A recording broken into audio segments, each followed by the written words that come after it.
What we have here is the beginning to something truly special in the medium of comic books.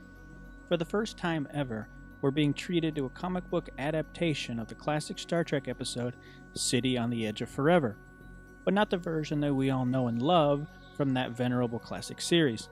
Instead, we are witness to the original draft, one that is unrevised and untouched by television censor hands. Harlan Ellison is a legend in his own right, and was responsible for bringing one of Star Trek's most beloved episodes to screens around the world.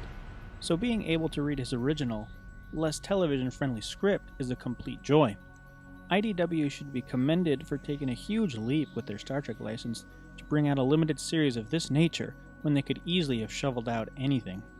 For those that might not be aware of the episode, The City on the Edge of Forever was the second-to-last episode of the original Star Trek series. It was one of the most critically acclaimed episodes of the entire series and was awarded the 1968 award for Best Dramatic Presentation. The plot, and I'll keep it tied only to this issue, sees the Enterprise investigating a temporal disturbance on a nearby planet. During their investigation, Sulu is injured in an explosion and Dr. McCoy attempts to give him a shot, but manages to accidentally inject himself with an overdose of the drug when the ship is shaken violently. McCoy goes crazy from the injection and flees to the transporter room, beaming himself down to the planet. Pretty standard stuff so far, but upon reading only the first few panels of this book, things started out a whole lot different. In fact, Sulu and McCoy aren't involved in this first issue at all.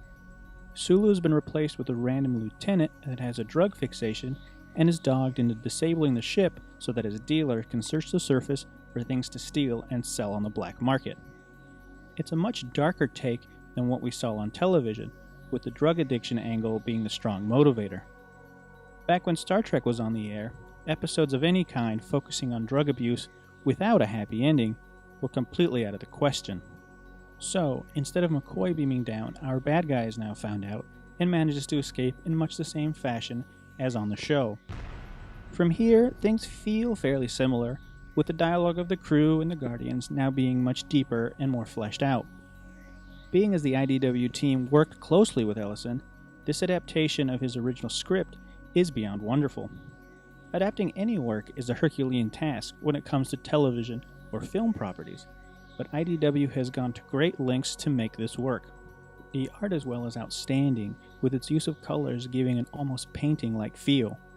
It does wonders to help the reader become engrossed in the world while breathing new life into characters and locations that we are intimately familiar with. J.K. Woodward has knocked it out of the park, and I'm really looking forward to seeing what else he can bring to future issues. Seriously, his work is gorgeous, and everyone I've shown this book to has been blown away by it. Another thing to note is that the book's cover is one of the standout covers of the year so far, and something I'd be happy to hang on my wall as a print. The book alone could easily be recommended on the art alone, but with the addition of a strong script by one of the greats of our time, Star Trek City on the Edge of Forever is hands down one of the best books of the year so far. It sets up what's next in such a way that we really can't wait for next month to read more. There is enough of a new take on this classic episode that it's almost as if we're reading and seeing an all-original tale. Star Trek The City on the Edge of Forever is on sale now from IDW at your local comic book store.